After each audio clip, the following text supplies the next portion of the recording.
మీ మోకాల నొప్పులకు ఎటువంటి సర్జరీ లేకుండా ఎపియాన్ పెయిన్ క్లినిక్ అందిస్తున్న అత్యాధునిక చికిత్స. నమస్తే రమ్మగారు. నమస్తే జయ. రమ్మగారు, దేవుడి గది శుభ్రత ఈ అంశం గురించి ఈరోజు మనం మాట్లాడబోతున్నాం. చాలాసార్లు మాట్లాడుకున్నాం, కానీ ఎప్పటికప్పుడు దేవుడి గది అనేసరికి కొన్ని అనుమానాలు వస్తూ ఉంటాయండి. నాకు పర్సనల్గా వస్తాయి, మన కామెంట్స్ రూపంలో కూడా వస్తూ ఉంటాయి కదా. అసలు ఏ రోజు శుభ్రం చేసుకోవాలి అనేది ఫస్ట్ ప్రశ్న అండి. మంగళవారం శుక్రవారం కాకుండా, పర్వదినాల్లో కాకుండా చేసుకోవచ్చు. ప్రతి నెల అమావాస్య నాడు శుభ్రం చేసుకోవాలని కొన్ని ఇవన్నీ ప్రాంతాల వారీగా గ్రామాచారాలు జయ. కొన్ని చోట్ల గురువారం కూడా చేరు, గురువారాన్ని లక్ష్వారంగా భావిస్తారు కదా. అవునవును. మరి అలాంటప్పుడు కుదరదు కదా. ఆ ప్రాంతానికి మన ప్రాంతీయమైన ఐడియాలని అనుసరిస్తే బాగుంటుంది. రోజు ఒకసారి తుడుచుకోవాలి కదా. దేవుడి మందిరమో దేవుడు గదో, చిట్టి గది అనుకో తుడుచుకుంటాము, చిన్న ముగ్గేసుకుంటారు. పెద్ద గది అనుకో, అందులో ఒక మందిరం ఉందనుకో, మందిరాన్ని ఏదో లోపల భాగాలు కాస్త నిర్మాల్యం తీసేయటము, నిన్న పెట్టిన పువ్వులన్నీ తీసేయాలి, నిన్న వేసిన దండలు అందంగా ఉన్నా సరే ఉంచకూడదు, తీసేయాలి. నిన్నటి దీపారాధన కుందు తీసేసి వేరే ఫ్రెష్ దీపారాధన కుందు పెట్టుకోవాలి. ఒత్తులు కూడా, ఒత్తులు ఫ్రెష్వి, దీపారాధన కుందు ఫ్రెష్ది. నిన్నటి నీళ్లుంటే అవి తీసేసి, ఊరికే ఒక గ్లాసే పెడతావు నీళ్లు, నువ్వు తీసేసి మళ్ళీ నీళ్లు నింపి పెట్టుకోవాలి. ఎప్పటికప్పుడు అవి చేయవలసి, ఏ రోజుకి ఆ రోజే. ఈ పైనంతా తుడుచుకోవడం, కొంత భాగం తుడుస్తాం. పటాలన్నీ ఎవ్రీడే ఉన్న పటాలన్నీ తుడవలేం కదా. అవును. వాటిని ఉంచుకుని ముందు భాగాలన్నీ శుభ్రం చేసుకుంటాం, కాస్త దులుపుకొని మళ్ళీ పెట్టుకుంటాం కదా. రోజు పసుపు కుంకుమ మీరు అన్నట్లుగా పటాలన్నీ రోజు తుడిచి రోజు పసుపు కుంకుమ పెట్టుకోవడం కొంత, అంటే ఇంట్లో ఉంటే చేయగలిగితే ఓకే, చేయలేకపోతే ఇబ్బంది కదా. ఇబ్బంది. అది కూడా మనం దానికి చాలా సమయం ఇవ్వాలి కదా, చాలా టైం పడుతుంది. కాబట్టి నెలకు ఒకసారో, 15 రోజులకు ఒకసారో, వారానికి ఒకసారో, మీ వెసులుబాటుని బట్టి, మీ ఇంట్లో ఉండే దేవతా స్వరూపాలని బట్టి, ఇది దేవుళ్ళకి పులికాప పెట్టాం. ఇంత ఇంత ఇంత ఇంత విగ్రహాలు ఉన్నాయనుకో, ప్రతిరోజు వీళ్ళందరికీ పులికాప పెట్టి అందరికీ బొట్లు కాటికలు పసుపులు పెట్టేసరికి రోజంతా అక్కడే గడిచిపోతుంది కదా, పూజలోనే గడిచిపోతుంది. మరి మీకు సమయం సరిపోవద్దు. ఎక్కువ మంది విగ్రహాల స్వరూపాలు లేదా పటాలు, ఫోటోలు, చిన్నవి పెద్దవి, ఇంతవి అంతవి అంతవి ప్రతిమలు, సింహాసనాలు, అక్కడ నుంచి ఇవి ఉంటాయి బుడ్లు, అలా ఏమిటో అంటారు, బుడ్లు అంటారు వాళ్ళు. మేం కాదు, మా ఇంట్లో ఉండదు. ఒక దాంట్లో ఒకటి ఇట్లాగా కుండలు ఇలా పేర్చినట్టుగా ఉంటాయి, కొన్ని చోట్ల అవి కూడా కనపడతాయి. ఇవన్నీ తుడిచి ప్రతిరోజు చేయాలంటే మీ వల్ల అవుతుందా? అవ్వకపోవచ్చు కదా. అందుకని ఇలా పెట్టుకోండి. దీపం వెలిగించుకునే కుందులు, లేకపోతే లక్ష్మీ వలయం అంటారు, అలాంటివి అవి కూడా రోజు దీపపు కుంది ఎవ్రీడే కడగాల్సిందే. నిన్న నూనె పోసిన దాంట్లోంచి ఒత్తులు తీసి మళ్ళీ వేస్తాం జిడ్డు దాంట్లో, అది చేయకూడదు ప్రతిరోజు. అందుకని దీపపు కుందులు 4 2 ఎన్నో ఉండాలమ్మా, స్పేరు. ఇది తీసి ఇవతలు పెట్టి అది పెట్టుకోవాలి, ఫ్రెష్ది పెట్టుకోండి. తోమని పాత్రలు పనికిరావు, ఏ రోజుకి ఆ రోజు పెట్టుకోవాలి. ఇది తప్పదు. అక్కడి నుంచి ఈ ప్రతిమలు కూడా మన ఇంటికి ఎవరైనా ఈ పండగలకి కాదు, తీర్థయాత్రలకు వెళ్తారా జనము, ఫ్రెండ్స్, వాళ్ళు వీళ్ళు, చుట్టుపక్కల వాళ్ళు, కిందింటి వాళ్ళు, పై ఇంటి వాళ్ళు, పక్కింటి వాళ్ళు, మన చుట్టాలే, మనక్కైలే, ఆ ఊరు ఈ ఊరు వెళ్ళే ప్రతి చోట నుంచి ఇంత వరకు పట్టుకొస్తారు ఫోటోలు. ఎంత ఓపిక మంతులో అయిందా. ఆ రాగానే మన ప్రసాదం ఉంటుంది, జేజా తీసుకెళ్ళిపోయి పెట్టవు అని దేవతా మందిరంలో పెట్టావు. మళ్ళీ ఆ జేజికి ఓ దీపారాధన, ఓ నైవేద్యం, ఓ బొట్టు, ఒక పువ్వు, వ్యవహారం చెయ్యాలి. పెట్టావా చెయ్యాలి, ఖచ్చితంగా. పెట్టద్దు. అసలు వాటిని ఏం చేయాలో అర్థం కాని పరిస్థితి. అవును, ఇప్పుడు చాలా వచ్చింది. ఇది వరకు రేర్గా ఒక తిరుపతి ప్రసాదం వచ్చేది, ఇప్పుడు అసలు అయితే మహాప్రసాదం కింద అసలు అమృతం దిగినట్టే లోపల. హాహా, ఇవాళ మన జన్మ ధరించింది అనుకునేవాళ్ళు. ఒక్కొక్క వారం జయ ఎవ్రీడే తిరుపతి లడ్డు తింటున్నా జయ నేను, ఎవ్రీడే. వేరే స్వీట్ తినకలా, లడ్డు ప్రసాదమే. బాలాజీ తయారైపోతాడు తెల్లవారేసరికి, బంగారకొండ వస్తున్నాడు అట్లా. సరే, ప్రసాదం అంటే నోట్లో వేస్తాము, ఇవి ప్రతిమల్ని ఏం చేయాలి? దేవుడు పెరిగిపోతుంది కదా రమ్మగారు. షిరిడి నుంచి అదేదో ఎవరో జేజులు, రకరకాల అమ్మవార్లు, ఇంత ఇంత ఇంత ప్రతిమలు, ఉంగరాలు, అవేమంటారు మన కాసులు, కాయిన్స్, అవన్నీ ఎక్కడ వేయాలో ఎక్కడ పెట్టాలో జనాలందరూ వెళ్ళిపోతున్నారు. నేను ఇవేమి తెచ్చివ్వకండి అలా చెప్పాల్సి వస్తుంది. అవును, చాలా తప్పుగా తోస్తుంది. కానీ ఏం చేయాలి, ఏం చేస్తాం?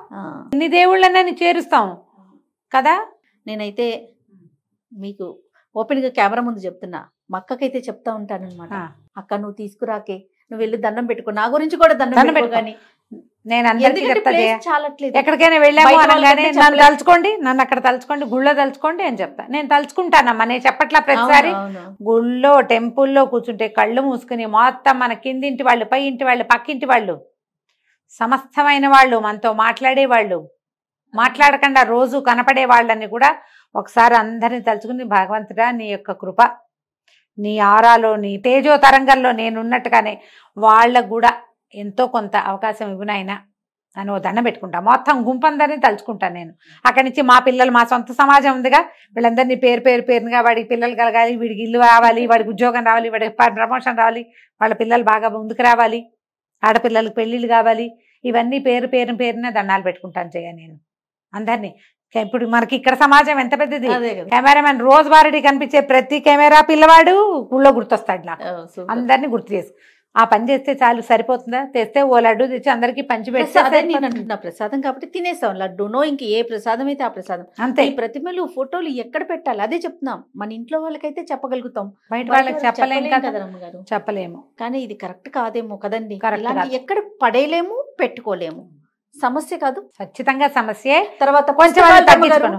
ఈ పుస్తకాలు, అవును, అక్కడి నుంచి స్తోత్రాలు అవే కాదు జయ. ఇది వరకు రేర్గా ఒక్క భగవద్గీత ఉండేది, రేర్గా ఒక్క విష్ణు సహస్రనామం ఉండేది. అలా కాకుండా ప్రతి పెళ్లికి, పేరెంటానికి, ఫంక్షన్లకి, అవే కాకుండా ఇంకా ఏమంటారు, మరణం తర్వాత జరిగేటువంటి మరణానంతర క్రియలు చాలా ఉంటాయి కదా, అన్నింటికి. సెరమనీస్ కి, అన్నిటికీ దేవుళ్ళ పుస్తకాలు వేలకి వేలు వేసేయటం. ఇక పంచో అందరికీ పంచేయటం. అందరి దగ్గర 10 20 విష్ణు సహస్రనామాలు, 25 30 లలితా సహస్రాలు, 10 నుంచి 15 దాకా భగవద్గీతలు, ఇవి కాకుండా ఎన్నో. ఇవన్నీ దేవుడి మందిరంలోనో దేవుడి గదిలోనే చేరతాయి. ఇదివరకు ప్రింట్ లేదు, ఇప్పుడు అన్ని ప్రింట్లే. ఇది ఒక సమస్య. అదొక సమస్య. వీటన్నిటిని దేవుడి గదిలోనే, దేవుడి మందిరంలోనే పెడితే ఆ దుమ్మంతా దులపాలి, అవన్నీ తుడవాలి, టూ మచ్ కాంప్లికేషన్స్ చేయ. అవును రమ్మగారు కదా. తర్వాత ఎవరో చెప్తుంటే విన్నాను, మరి మీరు చెప్పారు, నాకు అనంతమ్మ చెప్పారు, ఎవరో నాకు గుర్తు రావట్లా, పటము తగలకూడదు అనేది మరి చెప్పారు రమ్మగారు. మీరు ఎప్పుడైనా చెప్పలేదు, నాకు అంత పరిజ్ఞానం లేదు. మరి ఎవరు చెప్పారు, నాకు పేరైతే గుర్తులేదు, కానీ పటాలు తగలకూడదు, ఎదురు బదురు ఉండకూడదు, తగిలే అంటే అన్ని పెట్టొద్దన్న సెన్స్ అయి ఉంటుంది. ఎవరు చెప్పారో నాకు పేరు గుర్తు రావట్లేదు. పోనీ ఎవరైనా పటం మాత్రం తగిలేలాగా పెట్టుకోకండి అనే మాట అయితే నాకు. ఇప్పుడు పెద్ద పటం ఉంది, దాని కింద ఇంకో చిన్న పటం ఆనిస్తాం. తగలకూడదంటే ఇట్లా ఎంత మందిలో ఉంటే సరిపోతుందమ్మా వీటికి. చాలక పైగా అసలు ప్రతిమలు, అక్కడి నుంచి ప్రతిమలన్నీ చేస్తాం. శాస్త్రం ప్రకారం అయితే మీ ఇష్టం అమ్మ, మీరు ఏమైనా కావాలంటే చేసుకోండి. శాస్త్రం అయితే ఇంతకు మించి ఉండకూడదు, అంగుష్టానికి మించి ప్రతిమ ఉండకూడదు. ప్రతిమలు పెడితే ప్రతిమకి ఆవాహన విసర్జన సజావుగా మంత్రంతో సాగాలి. మీ నోటికొచ్చింది చదువుకుంటామంటే కుదరదు. నైవేద్యము అపక్వమైన నైవేద్యం పనికిరాదు, పక్వాహారం నివేదనగా చేయాలి. ఇది శాస్త్రం. మాకు సరదా, మాకు ఇష్టం, భగవంతుడి మీద ప్రేమను మేము ఎలాగైనా చూపిస్తాం అనే రకరకాల భావజాలాలు ఉన్న వాళ్ళు మీ ఇష్టము. తర్వాత ఈ మధ్య ఫ్రేముల విషయం, ఫ్రేమ్స్ కూడా, ఫ్రేమ్స్ ఎలా పెడుతున్నారంటే తంజావూరు పెయింటింగ్ తో చేసిన ఫ్రేమ్స్, అవి సిల్వర్ లోపల వెండితో చేసిన ఫ్రేమ్స్, బంగారం తాపడంతో చేసిన ఫ్రేమ్స్. మరి అవన్నీ పెళ్లిళ్ళకి, ఫంక్షన్లకి గిఫ్ట్లు వచ్చేస్తున్నాయి. వాటిని ఏం చేయాలి? గిఫ్ట్ వచ్చేది ఒక రకం, కొత్తగా ఇల్లు కట్టుకునే వాళ్ళు ఏం చేస్తున్నారు, అన్ని ఒక సెట్ గా ఉండాలని ఇలాంటివే కలిపి తెచ్చుకొని పెట్టుకుంటున్నారు. వీటికి కూడా అంటే మనం మామూలుగా పూజ చేసుకున్నట్లేనా, మళ్ళీ దీనికి ఏమన్నా బంగారం వెండి ఉన్నప్పుడు స్పెషల్ కేర్ ఏమన్నా? కాదు, మీకు ప్రతిమ అంటే పూర్తి స్వరూపం. వీడు వినాయకుడు వెనకాల భాగం అంతా చక్కగా చేస్తారు, ముందు భాగం అంతా పాదాలు మొత్తం అవయవాలన్నీ ప్రతిమలాగా బరువైన ప్రతిమ. ఓకే, పూర్తి స్వరూపాన్ని గనక మనం పెడితే ప్రతిమ రూపంలో, అక్కడ మనం నివేదనలు అవి ఖచ్చితంగా చేయాలి. అలా కాకుండా ఈ ఫోటోలో ఫ్రేమ్ ఫ్రంట్ పార్టే అంతే, నువ్వు నమస్కారం చేసుకోవడానికి స్వరూపమే అది, అంతకంటే ఏం లేదు. ప్రతిమలు వేరు, అదేలేండి, విగ్రహం వేరు, ఇవి వేరు. ఫ్రేమ్స్, ఫొటోస్, క్యాలెండర్లు, ఇవన్నీ వేరు. వీటిని పెంచుకున్న కొందికి వాటిని తుడుచుకోవాలి, తీయటానికి మనసొప్పదు. అసలు మామూలుగానే వేయబోతే వేపకొమ్మ, వేసినప్పుడు వేపకొమ్మ, తీయబోతే అసిరెమ్మ అంటారు. అసిరెమ్మ తల్లి ఆమె తీయకూడదు, ముందు వేయకుండా ఉంటే సరిపోతుందిగా. వేప చెట్టు వాకిట్లో వేసే వరకే సరదా, వేప చెట్టు గాలని. ఎప్పుడైనా కొట్టేస్తా ఉంటే జేజీ, దాన్ని కొట్టకూడదు, అది ఒప్పుకోదు. అది అందరూ ఒప్పుకోరు, చుట్టుపక్కల జనాలు. అందులో చాలా ఉంటుంది శక్తి, తీయటానికి వీల్లేదు. ఇప్పుడు ఇవి కూడా అంతే. మీరు ఇన్ని పటాలు ఇన్ని ఫోటోలు పెడితే అందరికీ పువ్వులు పెట్టాలా, రేపొద్దున నిర్మాల్యం అంతా తొలగించాలా, దాన్ని ఎక్కడ వేయాలనే ఒక ప్రశ్న. అవన్నీ ఉన్నాయి కదా. మీరు ఏదైనా పెట్టుకోండి, మీ చాయిస్, బట్ కాంప్లికేటెడ్గా చేసుకోవద్దు.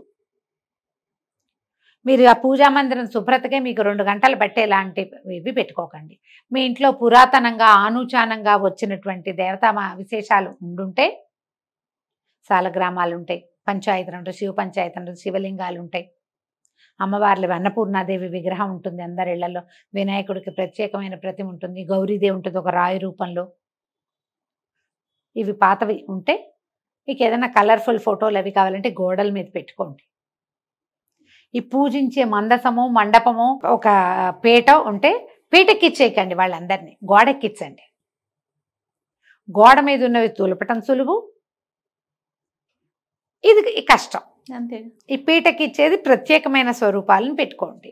సులువుగా ఉండటం కోసం చెప్తున్నానమ్మా, మిగిలిందంతా మీ చాయిస్. శాస్త్రం అయితే విగ్రహాలు పనికిరావు అంతే. ఇప్పుడు మా ఇంట్లో కూడా చాలా చిన్న అంతదే లక్ష్మీదేవి పూర్తి స్వరూపం, లక్ష్మీనారాయణులు ఇద్దరు ఉన్నారు నా దగ్గర. ఒక చిన్న ఇంత వేణుగోపాలుడు, ఒక చిన్న ఇంత పారడిని, గుర్తుందా మొవ్వ వెళ్ళాం మనం. అవునవును. అక్కడ మొవ్వ వేణుగోపాల స్వామి గుడికి వెళ్తే వాళ్ళు ఇచ్చారు ఒక చిన్న పారాడే కృష్ణుడు. ధనుర్మాసంలో పారాడే కృష్ణప్పని కూడా ఎక్కిచ్చా మీ పీట. మా మందిర పనిలో మండపంలో ఉన్నాడు ఆయన కూడా. ఆయనకో తులసి ఈయనకో తులసి పెడతాను, తులసి తళ్ళను పెట్టి దండం పెట్టుకుంటాం. ఆయనకో ఇద్దరికి కలిపి ఏదో కృష్ణాష్టకం చదువుకుంటాం. మీ పద్ధతి ప్రకారం చేసుకోండి. దీన్ని కాంప్లికేటెడ్ థింగ్స్లోకి తీసుకెళ్ళదు. తర్వాత మంటపాలు రమ్మగారు లోపల పెట్టే మనం ఇవి మార్బుల్తో వస్తున్నాయి, వుడ్తో చేయించుకుంటున్నాము, ఇట్లా డిఫరెంట్గా చేయించుకుంటున్నాం కదా. గోడకి పెట్టుకోవటం మంచిదంటారా? ఇప్పుడు మీరు అన్నట్లుగా సులువు అయితే గోడ, లేదా ఏదన్నా మంటపం లాగా చేసుకొని లోపల పెట్టుకోవటం. అమ్మ, మన శక్తియుక్తులు, దాని మీద మనకున్న స్థలము, మన ఇంట్లో ఉన్న విధానము, నువ్వు ఎంత జరపగలవు, నువ్వు ఎంత జరుపుతావు దాన్ని అంత మటుకు పెట్టుకో. నువ్వు జరిపించాలా? ఒక అయ్యవారిని తెచ్చావు, ఓ కృష్ణమూర్తిని తెచ్చావు, ఓ శివలింగాన్ని తెచ్చావు, ఇంకెవరో జేజిని తెచ్చావు, ఊరికే అక్కడ పడేయడానికి దేవు కదా. నువ్వు చక్కగా రోజు అలంకారం చేసుకుని మనసావాచ పూజ చేసుకుని వాళ్ళకి జరిపించాలిగా. నువ్వు నీ శక్తిని బట్టి ఓ అయ్యవారిని బట్టి పూజా విధానం జరిపించే వాళ్ళు లేరా? పెద్ద పూజ గది కేవలం పూజకే మడిగట్టుకున్న అయ్యగారు వచ్చి పూజ చేసేవి కూడా కనపడుతున్నాయా? మన శక్తి, మన శక్తి, మన ఓపిక. మీరు అవకాశం దిగుడు ఒక గూడల్లే ఉండి గూట్లో 4 ప్రతిమలు ఉండి మీరు పూజ చేసుకున్నా ఓకే. మీరు భయపడకుండా భగవంతుడి పట్ల ఆస్థతో నమ్మకంతో ధైర్యంగా అలవాటుగా ఏం చేసుకున్నా తప్పులేదు. అందుకే ప్రతిమలు శాస్త్రం లేదు, కానీ మీకు కావాలంటే మీ ఇష్టం అని చెప్తున్నా కదా. అంతేగా. మీరు చేయదలుచుకునే ఉన్నా మాకు ఇలాగే వచ్చు, మాకు ఇలాగే ఇష్టం, మేము ఇంతే చేస్తాం, మన ఇష్టం అని మీకు ధైర్యం ఉంటే ఏం పర్వాలేదు. మీరు ఎవరైనా అడుగుతారు ఏమంటే పెట్టుకోకూడదు కదా అంటే, అవునా అని నువ్వు భయపడి ప్రాణాల మీదకి తెచ్చుకున్నావు అనుకో, అది కష్టం. అలా కాకుండా బిందాస్గా ఏం కాదు, నాకు మొదటి నుంచి అలవాటు, నేను ఇలాగే పెట్టుకుంటున్నా అంటే భయమే లేదు. ఓకే. ఏ కాంప్లికేషన్స్ లేకపోతే భయం ఏముంది? అంతే కదా. కదా, ఎలా కావాలంటే అట్లా పెట్టుకోవచ్చు. ఇప్పుడు గోడకి పెట్టి ఒక చిన్న చెక్కను కొట్టించి వాళ్ళకి అంతే కుదురుతుంది. ఓ 2-3 పటాలు పెట్టుకుంటారు. ఓ సీతారాములు, ఓ శివ పరివారం, ఓ వినాయకుడు, ఓ లక్ష్మీదేవి, చాలే. చక్కగా శుభ్రంగా దాన్ని చక్కగా పసుపు రాసి బొట్టుగా బొట్టు పసుపు పెట్టి ప్రతిమలో ఫోటోలకు చక్కగా రోజు బొట్టు పసుపు పెట్టడం, దండం పెట్టుకోవటం, 2 పువ్వులు పెట్టుకోవటం, కొంచెం కాస్త హారతి కర్పూరం వెలిగించుకోవటము, తర్వాత దీపారాధన చేయటము, ఒక్కసారి అరటిపండు నీకు చేత వచ్చింది పట్టుకు వెళ్ళము నివేదన చేస్తావు. రోజు వెళ్ళేటప్పుడు చూసి దండం పెట్టుకోవడానికి కళ అయిన ఒక పూజా ప్రాంతం ఉండాలి. ఎవరికైనా అది ఉండాలి. అది నువ్వు ఇంతే పెడతావా, అంత పెడతావా, ఏదో పెడతావా, అదంతా నీ ఇష్టం. నువ్వు అది ఎంత శుభ్రంగా, ఎంత ఏమన్నాలంటే సార్టెడ్గా ఉంటే నీకు అంత బాగుంటుంది. ఓకే. దాని శుభ్రత మీద నువ్వు పూజ అంటూ పెట్టుకుని నీ నమ్మకాన్ని అక్కడ పెట్టినప్పుడు దాన్ని నువ్వు ఎంత బాగా ఉంచితే నీకు అంత బాగుంటుంది. ఎంత ఉంచగలవో అంతే పెట్టుకో. నువ్వు ఎంత బాగా ఉంచగలవో, ఎంత అయితే నువ్వు చేయగలవో అంతది పెట్టుకో. అది నువ్వు ఒట్టి క్యాలెండర్లో లక్ష్మీదేవిని పెట్టుకున్నా సరే, ఏటా మారే టీటీడీ వాళ్ళ క్యాలెండర్లోంచి ఒక మలయప్పని తీసుకొచ్చి పెట్టుకున్నా సరే, ఏదైనా సరే కానీ నువ్వు చక్కగా ఒక దీపం పెట్టడం, ఒక దీపం పెట్టే అవకాశం లేకపోతే ఓ అగరవత్తి వెలిగించడం, తెల్లవారు లేచి అయ్యా స్వామి నువ్వు ఉన్నావు కాబట్టి నేను బతుకున్నాను నాయన అని ఒక దండం పెట్టడం, ఓ పువ్వో ఏదో పెట్టే అవకాశం, అవన్నీ కదా నిన్ను ధైర్యంగా బతికించేందుకు ఆసరాలు అవే కదమ్మా. అవును అవును. దాన్ని బాగా ఉంచుకోవాలి. తప్పకుండా దానికి ఏవేవో ఆలోచనలు చెయ్యొద్దు. ఎంత చేయగలరో అంత చేసుకోండి. తప్పకుండా రమ్మ గారు. నమస్తే. నమస్తే జయ.